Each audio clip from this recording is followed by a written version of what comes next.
Lamun urang teu bisa mere mangpaat ka batur, minimal ulah ngarugikeun batur.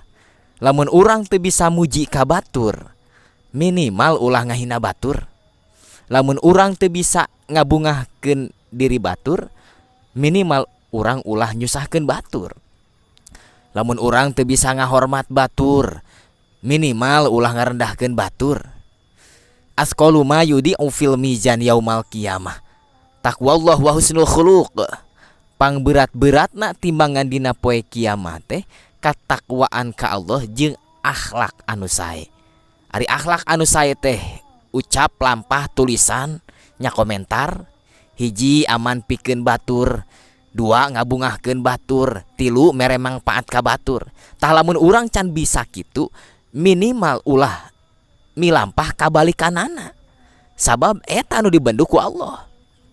Akhlak madmumah teh ya. Tah ieu ilmu teh hadirin kanggo diri urang masing-masing anu ngupingkeun ieu. Ulah emut ka batur, ulah emut kana kaawenan batur. Sabab lamun emut ka diri batur ieu ilmu hese mangfaatna kanggo diri urang.